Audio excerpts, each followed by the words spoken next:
Hey everyone, myself Jia. In this video, we are learning cell, the unit of life in detail. Cell को हम basic, structural, functional and biological unit of living organism भी कह सकेंगे. अगर मैं यहाँ पर एक एग्जाम्पल देखूँ, जैसे कि हाउस जो है वो ब्रिक से बना होगा, like a group of bricks forming the wall. Then after these wall forms the room and the group of rooms forms the house. Same thing applying to human body, or you can say any particular organism. Cell, then after group of cell to form tissues, then these tissues forming the organ and then organ system. And then these organ system works, then they are known as a human body or any particular organism body. So in this chapter यहाँ पर हम smallest unit of life जिसे हम cell कहते हैं उसके बारे में हम डिस्कस करेंगे. अगर मैं simplest organism देखूँ जैसे कि बैक्टीरिया हो गया, या फिर मैं complex organism देखूँ जैसे कि human being हुआ, वो सारे के सारे cell से बने होते हैं. Each and every organism made up of cell. So cell is known as a building blocks of life. Everything which is a living organism made up of cell. जो सेल है वो सारी की सारी लाइफ प्रोसेसेस को form करता है जो एसेंशियल होती है, जैसे कि मेटाबॉलिज्म हो गया, रिप्रोडक्शन हो गया, एनर्जी प्रोडक्शन हो गया, डाइजेशन हो गया, रेस्पिरेशन हो गया, नर्वस सिस्टम हो गया. These system are working with the help of cell. Now अगर मैं डिस्कवरीज की बात करूं तो firstly cell were discover by the Robert Hooke in 1665. He observed the cell in a cork slice with the help of primitive microorganism. Primitive means they are the old ones. They do not have a specialized technology in this time which exists. Now Anton von Leeuwenhoek in a 1674 with an improved microscope discovered the free living cell in a pond water for the first time. अगर मैं Anton von लिवेनहुक की बात करूँ तो उन्होंने living cell को find किया, और अगर मैं रॉबर्ट हुक की बात करूँ तो उन्होंने डेड सेल को फाइंड किया.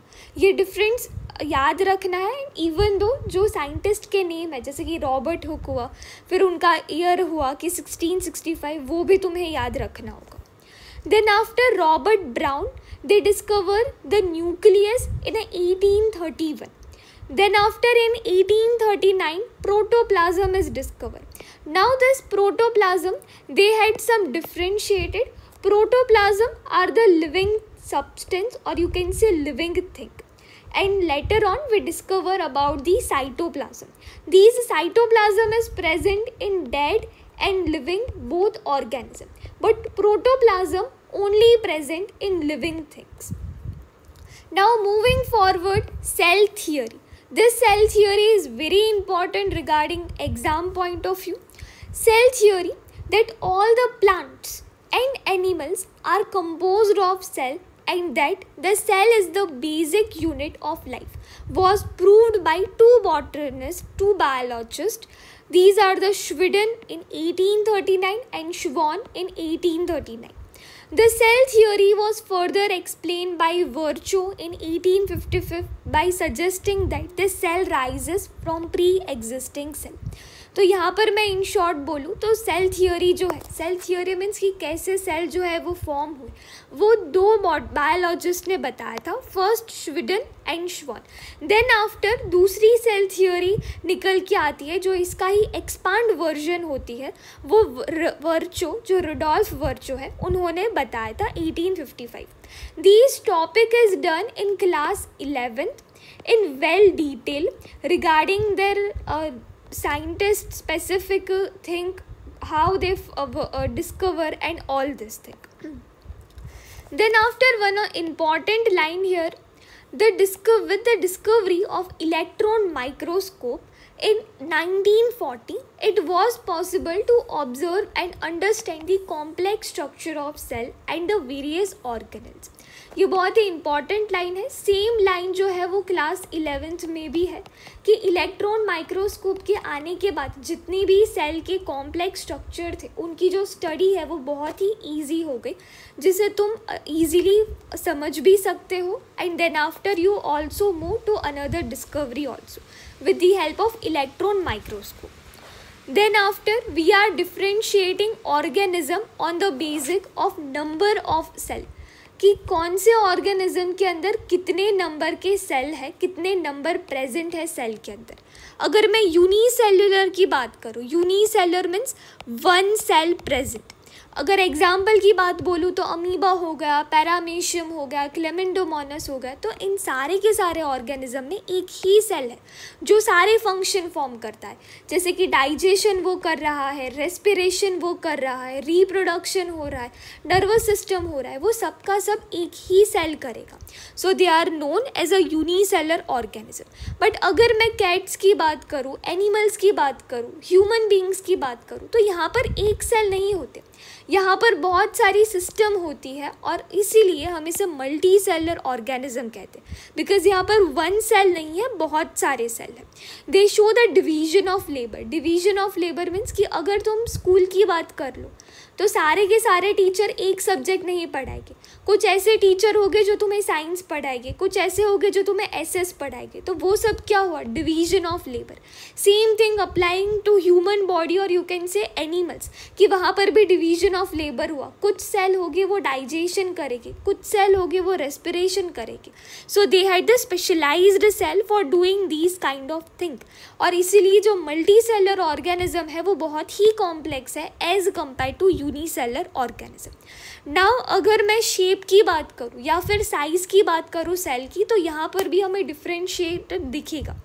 अगर मैं एग्जाम्पल की बात बोलूँ, जैसे कि फिक्स्ड शेप हो गया, यहाँ पर जो है वो चेंज नहीं होगा shape. For example nerve cell हुआ या फिर ओवम हुआ या फिर स्पर्म हुआ, यहाँ पर इनकी जो शेप है वो कभी भी चेंज नहीं होगी। बट अगर मैं इर्रेगुलर शेप की बात करूँ जो हमेशा चेंज होते रहेंगे, अगर यहाँ पर अमीबा की बात करूँ या फिर WBC जो वाइट ब्लड सेल है हमारी बॉडी के अंदर जो डिफेंस मैकेनिज्म करते हैं, वो जो है उनका शेप भी चेंज होता रहेगा एंड अमीबा जो है उसका भी शेप बदलेगा। देन आफ्टर अगर मैं फंक्शंस की बात करूँ कि function of cell, different organelle have different function, division of labour is also with in the cell. हमने आगे बात करी डिवीजन ऑफ लेबर के बारे में, जो डिवीजन ऑफ लेबर है वो भी सेल के अंदर दिखेगा। Now different organelle have a different function. अब यहाँ पर ऑर्गेनल मीन्स व्हाट, जो सेल है उसके अंदर भी बहुत सारे कंपोनेंट्स हैं। फॉर एग्जाम्पल ये एक सेल है, यहाँ पर एक मेम्ब्रेन टाइप होगा, देन आफ्टर यहाँ पर अराउंड सराउंडेड एक वॉल होगी, देन आफ्टर यहाँ पर कुछ फ्लूइड सब्सटेंस होगा, उसके अंदर कुछ होगा जिससे वो ब्रेन की मदद, ब्रेन जैसा ही कुछ हो, जिससे हम न्यूक्लियस कहें। तो ये सब जो है वो भी डिवीजन ऑफ लेबर करते हैं और ये सारी चीज़ें हम आगे की स्लाइड में करेंगे। Then types of cell. Cell can classified into two category based on their structure। हमने आगे की बात करी तो फर्स्ट हमने आगे देखा कि ऑर्गेनिज्म में यूनिसेलर या फिर मल्टी सेलर, देन आफ्टर हमने देखा कि किसी का फिक्स्ड शेप था या फिर किसी का इर्रेगुलर, और अब हम बात करेंगे कि उसका स्ट्रक्चर कैसा है। और इसके अंदर हमारे पास आते हैं prokaryotic cell and second is the eukaryotic cell. Prokaryotic जो है वो सिमिलर स्ट्रक्चर है, वो उनका सिंपलर स्ट्रक्चर है। Prokaryotic are simpler and smaller than the eukaryotic cell. यहाँ पर प्रोकैरियोटिक के पास न्यूक्लियस नहीं है, they do not have a true nucleus. Instead the genetic material और you can say DNA is present in the region called nucleoid. यहाँ पर कोई मेम्ब्रेन बॉन्डेड ऑर्गेनल भी नहीं होगा, जिसकी वजह से उनके पास lack of membrane bonded organelle like the mitochondria, Golgi apparatus, endoplasmic reticulum. ये जो टर्म्स है जैसे कि माइटोकॉन्ड्रिया हुआ, गोल्जी apparatus हुआ, एंडोप्लाज्मिक रेटिकुलम हुआ, ये सब तुम मे बी क्लास 8 में पढ़ चुके होंगे। बट फॉर यू यहाँ पर भी तुम आगे इस लेक्चर में अगर देखोगे तो इन सब का डेप्थ में भी दिया हुआ है। अगर मैं प्रोकैरियोटिक ऑर्गेनिज्म के एग्जाम्पल्स की बात करूँ तो बैक्टीरिया हो गया, ब्लू ग्रीन algae हो गया. ये जो बैक्टीरिया है उसको हमने देखा था कि वो यूनिसेलर ऑर्गेनिज्म में कंसिडर होता है. And this blue green algae, their another name is also known as a Chlamydomonas. ये भी हमने यूनिसेलर ऑर्गेनिज्म में देखे थे. सो यहाँ पर अगर मैं इन डेप्थ बोलूँ तो बैक्टीरिया जो है और ब्लू ग्रीन algae जो है वो प्रोकैरियोटिक के एग्जाम्पल तो है ही, उसके साथ साथ वो यूनिसेलर ऑर्गेनिज्म के भी एग्जाम्पल है. देन आफ्टर यूकैरियोटिक सेल, उनकी कैरेक्टरिस्टिक्स की बात करूँ तो उनके पास वेल डिफाइंड न्यूक्लियस है. जो यूकैरियोटिक सेल है वो मेम्ब्रेन बॉन्डेड न्यूक्लियस है. यहाँ पर ये डिफ्रेंशिएट हुआ. प्रोकैरियोटिक के पास जो न्यूक्लियस था वो ट्रू न्यूक्लियस था ही नहीं, उनके पास न्यूक्लियोइड्स थे और उनके पास मेम्ब्रेन बॉन्डेड ऑर्गेनेल नहीं थे. बट यहाँ पर हम देखें तो presence of membrane bonded organelle, तो हम कह सकते हैं कि यूकैरियोटिक ऑर्गेनिज्म के पास माइटोकॉन्ड्रिया होगा, देन आफ्टर गोल्जी अपरेटस होगा. ये सारे के सारे ऑर्गेनेल यहाँ पर प्रेजेंट होंगे. This cell contains specialized organelles such as mitochondria, chloroplast. Chloroplast जो है वो प्लांट सेल में प्रेजेंट है और कुछ बैक्टीरिया में भी प्रेजेंट है. Then after endoplasmic reticulum, endoplasmic reticulum जो है वो 2 टाइप के है, smooth endoplasmic reticulum and rough endoplasmic reticulum. Then after Golgi apparatus, lysozymes. Here complex structure, जो यूकैरियोटिक सेल है उनका कॉम्प्लेक्स स्ट्रक्चर है और वो लार्जर है as compare to prokaryotic cell. Examples की बात बोलूँ तो एनिमल सेल हो गया, प्लांट सेल हो गए, फंगस हो गए, प्रोटिस्टा हो गए. Now this protista term may be new for you. Protista is the kingdom. in class 11th you learn about this thing. They had the 5 kingdom and these classification given by R.H. Whitaker, but this would take advanced level, so यहाँ पर हम इसकी बात नहीं करेंगे. Moving towards plasma membrane और you can say the cell membrane. ये जो प्लाज्मा मेम्ब्रेन है वो outer most covering of cell है जो सेल को सेपरेट करती है inside and outside. It is a selectively permeable. Selectively permeable means वो कुछ ही ऐसे कंपोनेंट है जिनके वो अंदर आने देगी. अगर इसका एग्जाम्पल देखूँ तो यहाँ पर एक कॉलोनी है, राइट. यहाँ पर एक सोसाइटी या फिर बोले तो कॉलोनी है. वहाँ पर एक वॉचमैन होगा. वॉचमैन हमेशा हर किसी को अंदर नहीं आने देगा. उसके पास परमिशन होगी या फिर उसके पास कुछ आइडेंटिटी कार्ड होगा तभी वो अंदर आने देगा. Same thing applying to these plasma membrane. Plasma membrane है वो भी यही चीज़ करेगी कि सिलेक्टिवली परमेएबल, कुछ ही ऐसे कंपोनेंट हैं उन्हें आने देगी या फिर उन्हें जाने देगी. These plasma membrane is a by layer, 2 layer से बना है लिपिड के और उसके बीच में आता है protein. In between these make flexible. Sandwich की तरह होगा, बाहर लिपिड होंगे और बीच में प्रोटीन होगा. Then after these flexibility facilities, इसकी वजह से तो प्लाज्मा मेम्ब्रेन जो है या फिर सेल मेम्ब्रेन जो है वो फ्लेक्सिबल है. यहाँ पर एंडोसाइट्स एंड एक्सोसाइट्स. एंडोसाइट्स मीन्स किसी भी कंपोनेंट को सेल के अंदर आने देना. एक्सोसाइट्स मीन्स एग्जिट होने देना किसी भी कंपोनेंट को. यहाँ पर अमीबा जो है वो फैगोसाइटोसिस करता है. ये जो लाइन है वो तुम्हें याद रखनी है because it is a very important. Then after transport में भी प्लाज्मा मेम्ब्रेन जो है वो हेल्प करता है. अगर मूवमेंट ऑफ वाटर की बात करें, water molecule from an area of higher concentration to that area of a lower concentration, this is known as a osmosis. These definition is very important for the board perspective or your exam perspective. तुम्हें ये difference याद रखना है कि जो water molecule जो है वो हायर कॉन्सेंट्रेशन से लोअर कॉन्सेंट्रेशन की तरफ जाएगी तो उस प्रोसेस को हम ऑस्मोसिस कहेंगे. अगर मैं डिफ्यूजन की बात करूँ तो डिफ्यूजन जो है यहाँ पर वाटर मॉलिक्यूल भी आएंगे, गैस मॉलिक्यूल भी होगी एंड सॉलिड भी होगा. बट मेनली यहाँ पर जो गैस है वो ज़्यादा स्पीड से जाएंगे as compare to liquid and then after solid.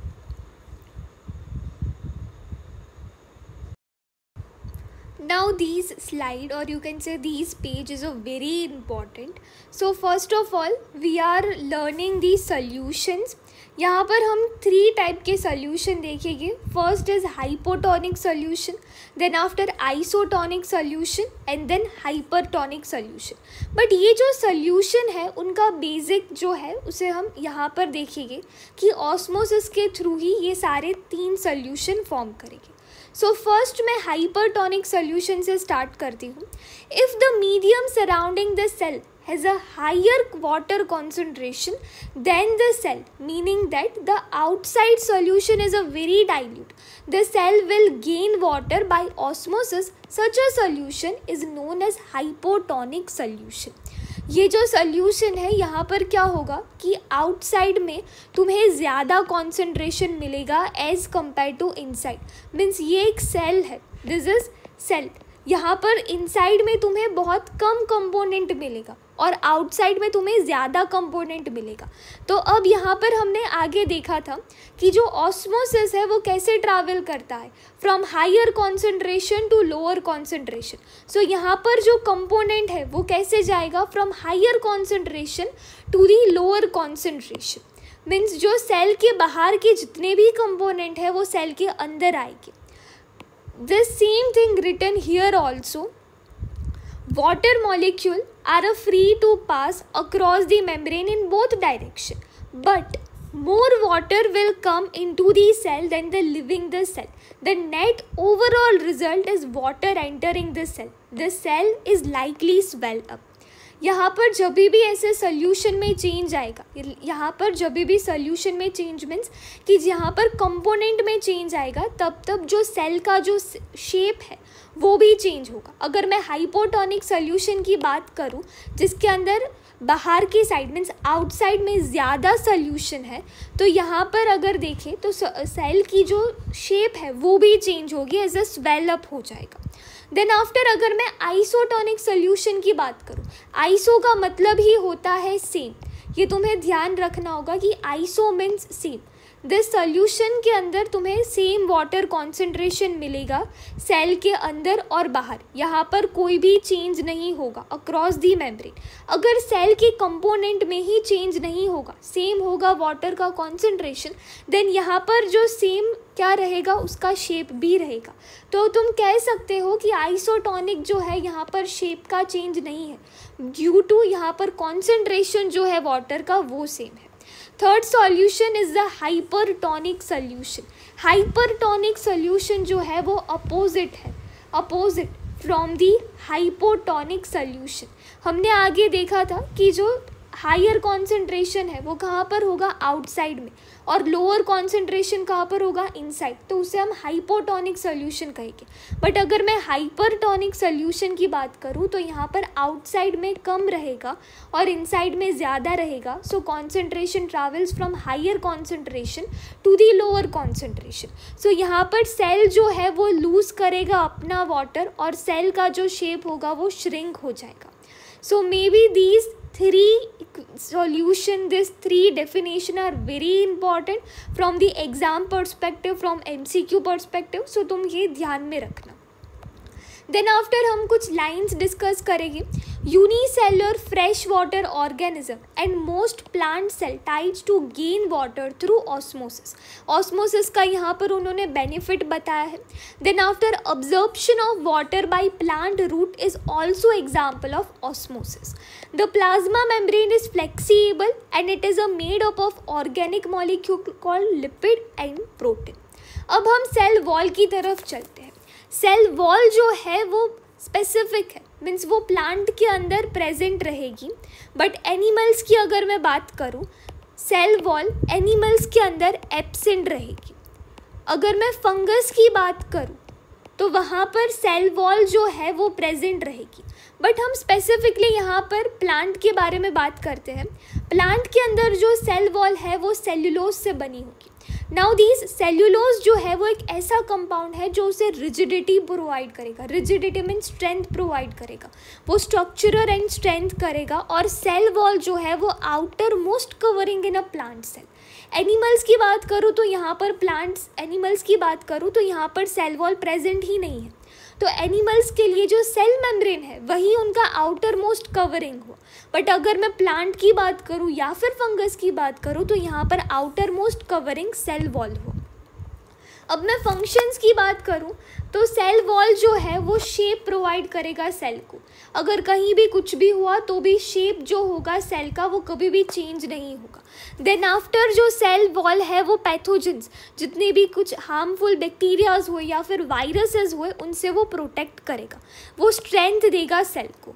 Now moving forward the nucleus, nucleus जो है वो ब्रेन ऑफ द सेल कहेगी। न्यूक्लियस है जो वो कंट्रोल करेगा सेल के सभी ऑर्गेनल के फंक्शंस को। न्यूक्लियस को डिस्कवर किया था रॉबर्ट ब्राउन इन 1831। अगर मैं न्यूक्लियस के स्ट्रक्चर की बात करूँ तो वो डबल न्यूक्लियर मेम्ब्रेन है। यहाँ पर न्यूक्लियर पोर्स भी प्रेजेंट होंगे।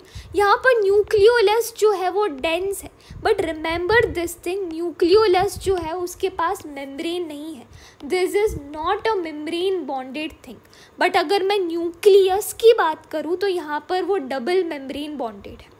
अगर मैं न्यूक्लियोलस की बात करूँ तो यहाँ पर RNA means ribosomal RNA produce होगी। यहाँ पर न्यूक्लियोप्लाज्म होगा। जैसे कि सेल के पास साइटोप्लाज्म है वैसे ही न्यूक्लियस के पास न्यूक्लियोप्लाज्म है।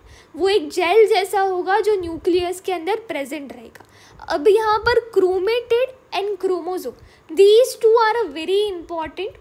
यहाँ पर बहुत कुछ कन्फ्यूजन हो जाती है, but chromatid and chromatid they both are same. But यहाँ पर चेंज कब आता है, जब कॉन्डेंस डीएनए होगा, मीन्स डीएनए की कॉइलिंग होगी तब यहाँ पर चेंज आएगा। अगर डीएनए की कॉइलिंग होगी तब हम उसे क्रोमोसोम कहेंगे, अगर डीएनए की कॉइलिंग नहीं होती तब हम उसे क्रोमेटिड कहेंगे। यहाँ पर डीएनए भी प्रेजेंट होगा, डीऑक्सी राइबो न्यूक्लिक एसिड। यहाँ डीएनए के अंदर ही तुम्हें जीन मिलेगा, फंक्शनल सेगमेंट ऑफ डीएनए। ये जो जीन है वही आगे जाके तुम्हें जेनेटिक्स के अंदर भी आता है, हेरिडिटरी के भी आता है और इनहेरिटेंस के ऊपर भी आता है। तो ये सारी बातें हो गई हमारे यूकैरियोटिक सेल की बात। यूकैरियोटिक सेल जहाँ पर न्यूक्लियस प्रेजेंट होता है, यूकैरियोटिक सेल के अंदर ही मेम्ब्रेन बॉन्डेड ऑर्गेनल प्रेजेंट है। ये सारी डिस्कशन हमने आगे देखी थी। अब यहाँ पर हम साइटोप्लाज्म के बारे में बात करते हैं। साइटोप्लाज्म जो है वो एक फ्लूइड कंटेनिंग सेल है जो सेल के अंदर प्रेजेंट होता है। यहाँ पर साइटोप्लाज्म के पास बहुत सारे ऑर्गेनल्स होते हैं। ये जो ऑर्गेनल्स होते हैं वो बहुत सारे फंक्शंस परफॉर्म करते हैं, अलग अलग सारे फंक्शंस होते हैं।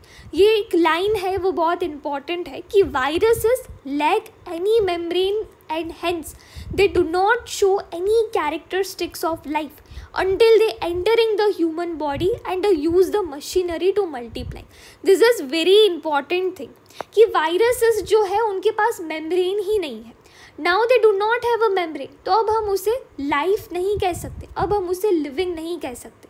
इसका अगर मैं एग्जाम्पल दूँ तो कोविड-19, जब कोविड-19 था तब किसी भी जो ह्यूमन बीइंग है वो इन्फेक्ट होता था तभी हम उसे आइसोलेट करते थे, right. So this thing happening कि viruses lack any membrane and hence they do not show any characteristics of life until they entering the human body and uses the machinery to multiplying. अब हम cytoplasm के बारे में आते हैं। It is a fluid enclosed in a plasma membrane which holds all cell organelle is known as cytoplasm. This is main definition for the cytoplasm. अगर तुम्हें examiner पूछता है कि साइटोप्लाज्म की डेफिनेशन बताओ तब तुम यही लिख के आना कि fluid enclosed in plasma membrane which hold all cell organelle is known as cytoplasm. अब अगर मैं उसके फंक्शंस की बात करूँ तो वो ऑर्गेनल को होल्ड करके रखता है, वो एक्सचेंज ऑफ मटेरियल को भी करने देगा in a cell organelles. Now moving towards endoplasmic reticulum. Endoplasmic reticulum को हम शॉर्ट में बोले तो ER। ये जो network of membrane bonded tubes या फिर बोले तो शीट्स है। यहाँ पर जो एंडोप्लाज्मिक रेटिकुलम है वो न्यूक्लियस के साथ अटैच्ड होगा। एंडोप्लाज्मिक रेटिकुलम जो है वो 2 टाइप्स के हैं। First is SER smooth endoplasmic reticulum and second is the RER rough endoplasmic reticulum. Rough endoplasmic reticulum इसका नाम क्यों रखा गया है, बिकॉज इसके पास राइबोसोम्स जो है वो प्रेजेंट है। राइबोसोम्स जो प्रेजेंट है वो हमें ओनली एंड ओनली माइक्रोस्कोप के थ्रू ही दिखेगी। नाउ इसके फंक्शंस की बात करते हैं। रफ एंडोप्लाज्मिक रेटिकुलम के ट्रांसपोर्ट ऑफ प्रोटीन, ये प्रोटीन के ट्रांसपोर्ट में हेल्प करता है साइटोप्लाज्म के अंदर जब हम ट्रांसपोर्ट करते हैं। देन आफ्टर राइबोसोम्स जो है उसकी सरफेस के साथ अटैच्ड ही रहते हैं। अगर राइबोसोम्स जो है वो अटैच रहेंगे तो वो सिंथाइज एंड मॉडिफिकेशन प्रोटीन करेगी। तो तुम ये कह सकते हो कि जो endoplasmic reticulum, rough endoplasmic reticulum है, यहाँ पर तुम्हें प्रोटीन की मॉडिफिकेशन भी दिखेगी एंड सिंथाइज भी दिखेगा। अब मैं स्मूथ एंडोप्लाज्मिक रेटिकुलम की बात करूँ तो स्मूथ एंडोप्लाज्मिक रेटिकुलम के पास राइबोसोम्स ही नहीं होंगे, तो हम कह सकते हैं कि यहाँ पर प्रोटीन का सिंथाइज भी नहीं होगा एंड मॉडिफिकेशन भी नहीं होगा। स्मूथ एंडोप्लाज्म के पास हमेशा लिपिड का ही सिंथाइज रहेगा, ये जो मेम्ब्रेन बायोजेनेसिस में हेल्प करेगा। Then after synthesis of lipid that work as enzyme and the hormones. Enzyme जो है वो किसी भी प्रोसेस को स्पीड करने के लिए हेल्प करेगा। और अगर मैं हार्मोन की बात करूँ तो हमारी बॉडी के अंदर बहुत सारे हार्मोन होते हैं, वो बहुत सारी प्रोसेसेस में हेल्प करते हैं। कुछ हार्मोन ग्रोथ के लिए हेल्प करते हैं, कुछ हार्मोन रिप्रोडक्शन के लिए हेल्प करते हैं, ऐसे ही बहुत सारे हार्मोन्स होते हैं। नाउ लीवर सेल की बात करूँ, लिवर सेल के जो वर्टिब्रेट्स हैं उनके पास जो SER है वो ड्रग्स को डिटॉक्सिफाई करने के लिए हेल्प करता है, means cleaning from these things. अब हम बात करते हैं गोल्जी अपरेटस। गोल्जी अपरेटस या फिर बोले तो गोल्जी बॉडीज भी हम कह सकते हैं। They are the network of membrane bonded flat sac arranged parallel to each other. The stalk of such sac often they are associated closely with ER. ER means endoplasmic reticulum. हमने आगे देखा था कि एंडोप्लाज्मिक रेटिकुलम जो है वो nucleus के साथ अटैच्ड है, और यहाँ पर अगर हम गोल्जी अपरेटस की बात करते हैं तो वो क्लोजली एसोसिएटेड है ER से। सो यहाँ पर एक चैनल बनेगा, फर्स्टली न्यूक्लियस के साथ ER जो होगा वो अटैच रहेगा, देन आफ्टर ER के साथ गोल्जी बॉडीज़ भी अटैच रहेगा। ये सारे के सारे जो है वो कोऑर्डिनेशन में वर्क करेंगे। अगर मैं गोल्जी बॉडीज़ के फंक्शंस की बात करूँ तो ये मॉडिफिकेशन में हेल्प करेगी, then after packaging of product में भी हेल्प करेगी। जो कॉम्प्लेक्स शुगर है उसको वो सिंपल शुगर में भी कन्वर्ट करने के लिए हेल्प करेगी। और जो लाइजोसम है, लाइजोसम भी खुद के लाइजोसम जो है वो भी एक ऑर्गेनेल ही है, जिसकी बात हम आगे करेंगे, उसको फॉर्मेशन में भी हेल्प करेगा। और गोल्जी बॉडीज़ जो है वो स्टोरेज में भी हेल्पफुल रहेगा। ये जो फंक्शन है गोल्जी बॉडीज़ की बहुत ही इंपॉर्टेंट है, make sure you learn it. Now moving towards lysosome. Lysosome जो है हमने आगे देखा कि वो फॉर्मेशन मीन्स जो गोल्जी बॉडीज़ की हेल्प से ही उसका फॉर्मेशन होता है। लाइजोसम को हम सुसाइड बैग भी कहेंगे, इसका रीज़न हम आगे देखेंगे। इसके स्ट्रक्चर की बात करूँ तो जो है membrane bounded sac filled with digestive enzyme, इसके पास एंजाइम्स रहेगी। These enzymes are mostly made RER means rough endoplasmic reticulum, जिसके पास राइबोसोम्स प्रेजेंट थे। और हमने देखा था कि राइबोसोम्स जो है वो प्रोटीन को सिंथाइज करने के लिए हेल्प करते हैं। नाउ अगर मैं फंक्शंस की बात करूँ लाइजोसोम्स की, तो ये जो है waste disposed of cell, keep cleaning the cell, protect the cell from pathogen and it is a suicide bag of cell. जब कभी भी सेल जो है वो डेड होने वाला होता है तब जो सेल लाइजोसोम्स जो है खुद ही के ही सेल को वो खा लेता है, that's why it is known as a suicide bag of cell. अब मैं माइटोकॉन्ड्रिया की बात करूँ, माइटोकॉन्ड्रिया जो है वो डबल मेम्ब्रेन बॉन्डेड है, उसके पास आउटर मेम्ब्रेन जो है वो पोर्स में है, मीन्स वहाँ पर होल्स टाइप हुए, एंड इनर मेम्ब्रेन जो है वो फोल्डेड है। जो इनर मेम्ब्रेन है वो सरफेस को बढ़ाने के लिए हेल्प करती है। नाउ अगर मैं फंक्शंस की बात करूँ तो यहाँ पर ये है power house of the cell.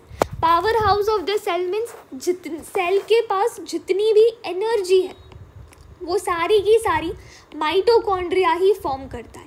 अगर मैं सेल की एनर्जी का नाम बोलूँ तो उसे हम ATP कहेंगे, एडिनोसाइन ट्राइफॉस्फेट। जो माइटोकॉन्ड्रिया है वो सेल्फ रेप्लिकेटिंग है, उसके पास खुद का DNA है। DNA means deoxy ribo nucleic acid. Now moving towards plastids. Plastids जो है उनके स्ट्रक्चर की बात करूँ तो वो डबल मेम्ब्रेन है, उनके पास भी खुद का डीएनए है। अगर इंटरनल स्ट्रक्चर के बारे में बात करूँ तो उसके पास बहुत सारे लेयर्स हैं जिसे हम स्ट्रोमा कहेंगे। हम अगर टाइप की बात करें मीन्स प्लास्टिड्स के अंदर ही टाइप है, जैसे कि क्लोरोप्लास्ट हुआ। क्लोरोप्लास्ट मीन्स जिसके पास क्लोरोफिल प्रेजेंट है उसे हम क्लोरोप्लास्ट कहते हैं। क्लोरोफिल जो है वो फोटोसिंथेसिस के लिए हेल्प करता है। ये में भी तुमने अपने छोटे क्लासेस में पढ़ लिया होगा कि क्लोरोफिल जो है वो फोटोसिंथेसिस के लिए हेल्प करता है। फोटोसिंथेसिस बहुत ही एसेंशियल प्रोसेस है फॉर दीज होल वर्ल्ड। अगर मैं क्लोरोप्लास्ट के बारे में बात करूँ तो वो प्रोड्यूस करेगा ग्लूकोज को एंड वो स्टोर भी करेगा इस ग्लूकोज को। देन आफ्टर हम बात करते हैं क्रोमोप्लास्ट के बारे में। क्रोमोप्लास्ट जो है उसके नाम में ही हमें कलर जैसा सेंस होता है। यहाँ पर red, orange, yellow pigments present होंगे। यहाँ पर कैरोटिनॉइड भी प्रेजेंट होगा। फ्लावर्स के अंदर दिखेगा, फ्रूट्स के अंदर दिखेगा, कुछ लीव्स के अंदर भी दिखेगा। जब तुम किसी भी लीव को देखोगे तो मोस्टली उसका कलर ग्रीन होगा, बट ऐसे कुछ लीव्स होंगे जिसके पास येलो या फिर ऑरेंज कलर होगा। ये जो येलो और ऑरेंज कलर है वो क्रोमोप्लास्ट की वजह से है। Then after moving towards leucoplast. Leucoplast जो है उसके पास कुछ पिगमेंट ही नहीं है। अब उसके पास कुछ है ही नहीं तो उसके अंदर एम्प्टी स्पेस होगी। एम्प्टी स्पेस होगी तो ये क्या करेगा, स्टार्च को स्टोर करने के लिए हेल्प करेगा। Now moving towards vacuole. Vacuole जो है वो स्टोरेज सैक कहेंगे लिक्विड एंड गैस के लिए। Remember this thing, liquid and gas के लिए इसे हम स्टोरेज सैक कहेंगे। अगर हम सॉलिड की बात करें तो यहाँ पर उन्होंने कुछ मेंशन नहीं किया है। यहाँ पर जो वैक्यूल है उसकी मेम्ब्रेन को हम टोनोप्लास्ट कहेंगे। This is also very important thing. Plant have a larger vacuole. Animals में वैक्यूल जो है उसकी साइज जो है वो स्मॉल रहती है। नाउ फंक्शंस की बात करूँ तो वो turgidity to the cell, full of cells है, स्टोरेज भी करेगा। अमीबा की बात करें तो उनके पास फूड के लिए भी वो स्पेशल है। यहाँ पर स्पेशलाइज्ड वैक्यूल होगी। Excreted water and a waste water would out. Moving towards cell division. Cell division जो है बहुत ही शॉर्ट फॉर्म में यहाँ पर तुम्हें समराइज किया गया है। इसका जो डेप्थ में तुम क्लास 11th में पढ़ोगे। But first of all cell division में 2 टाइप है, माइटोसिस एंड मियोसिस। हम माइटोसिस से स्टार्ट करते हैं। माइटोसिस जो है वो सोमैटिक सेल में वर्क करेगी। सोमैटिक सेल जो है उसे हम नॉर्मल सेल भी कंसिडर कर सकते हैं। यहाँ पर डॉटर सेल जो है उनकी जो क्रोमोसोम्स है वो सेम रहेगी। यहाँ पर क्रोमोसोम में कुछ भी डिफ्रेंशिएट नहीं होगा। इसके फंक्शन की बात करूँ तो रिपेयरिंग और ग्रोथ में होगा। यहाँ पर 2 सेल फॉर्म होगी और वो भी डिप्लॉयड सेल होंगे with the same chromosome. But अगर मैं मियोसिस की बात करूँ तो यहाँ पर जो है वो सेक्स सेल के अंदर ही फॉर्म करेगा। डॉटर सेल जो है वो हेप्लॉइड हो जाएगी और यहाँ पर 4 सेल बनेगी और इनका मेन फंक्शन जो होगा वो रिप्रोडक्शन के लिए हेल्प करेगा। So in this way we are turning with this video. और यहाँ पर हमने क्विक रिवीजन किया था। अगर तुम्हें इसके नोट्स चाहिए तो तुम हमारा टेलीग्राम भी ज्वाइन कर सकते हो। इसका जो नेम है वो स्टडी कॉर्नर 3010 है। प्लीज़ तुम यहाँ पर जाकर भी अपने नोट्स कर सकते हो।